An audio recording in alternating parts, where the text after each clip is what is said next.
Morning, Chris here from the Jacksonville Zoo and Gardens, the horticulture manager. And here we are in the Riverview Garden on a beautiful spring morning, and we're going to talk about a few of our favorite plants. This plant right here is Flipside Vitex. It's one of the newest plants we have here at the Jacksonville Zoo and Gardens. Perfect for any garden in North Florida, South Georgia. It's a small tree or a large shrub. It has a lot of really nice features. It starts flowering in the spring. You see it's blooming now. It's a garden variety that was developed in the garden.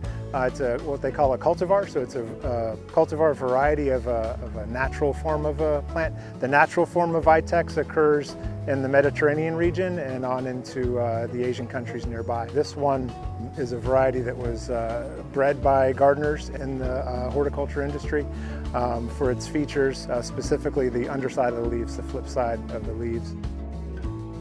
It's a perfect plant for the North Florida gardening climate.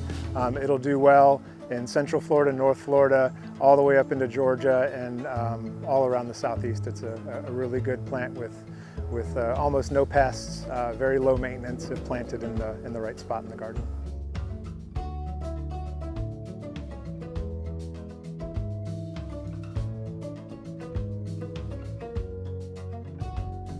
Flipside Vitex is going to do its best in a full sun space in the garden. It gets a good size for a shrub, about 8 feet wide and 8 feet tall, and you want to give it plenty of room to grow. It's not a plant that likes to be trimmed much, so you want to let it grow to its natural size, so it wants lots of space in the full sun.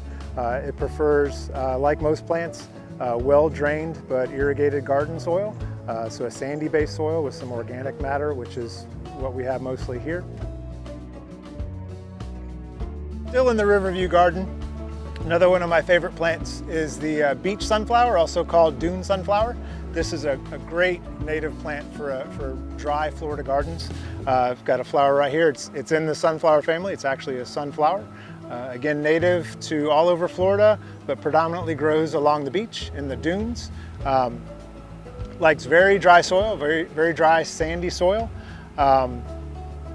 It will bloom almost all year round.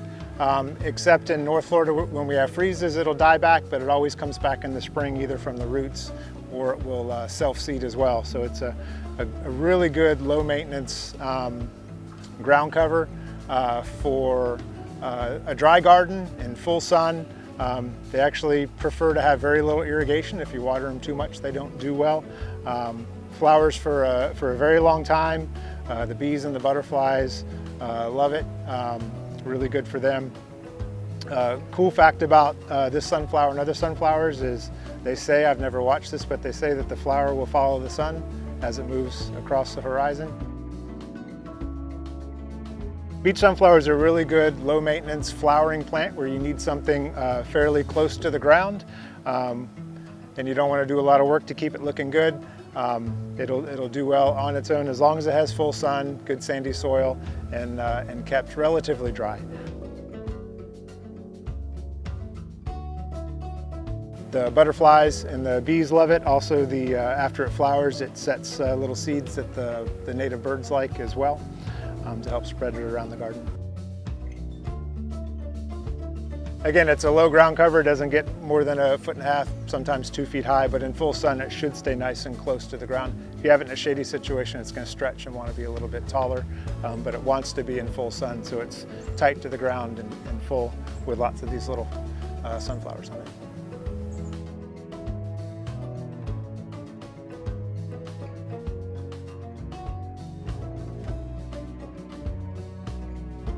So for those of you that live at the beach or live in a situation where you might have salt spray or salt in your soil, the beech sunflower or dune sunflower is made for that. That's where it naturally grows. So if you have a garden situation where salt is an issue, this is a perfect plant for you. Here in the gardens at Trout River Plaza, we have a plant that's very popular in southern gardens. It's this vertical growing plant behind me called confederate jasmine, also known as star jasmine. It's a vine that grows in a twining fashion, meaning it needs a structure to grow on. It won't attach to a wall, it just needs some sort of structure or tree to twine around and grow up. And it'll grow as high as you let it. But here in Gardens at Trout River Plaza, we have them growing on these nice columns under under the garden bowls. In the springtime, it's just for about a month in the spring, usually April and May, they're covered in these white star-shaped flowers, very fragrant, almost an intoxicating fragrance throughout the garden. Really cool experience. While it's a really popular plant in the South, it's not native to the South. A lot of people assume that it's native to the South, but it actually comes from China.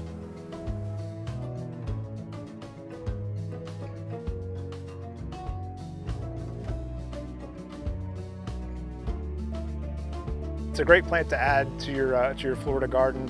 Again, as a vine, you can also grow it as a ground cover. It's really easy to grow. It likes sun, likes good, well-drained garden soil, and really easy to grow. Very few pests, almost no disease problems. Really good bulletproof plant for the garden.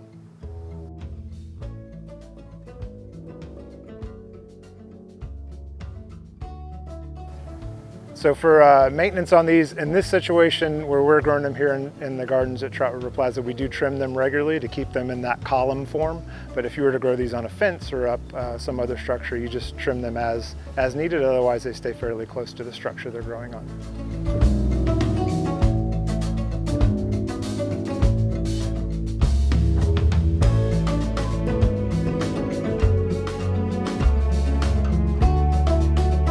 It's a really pretty plant to look at in the garden.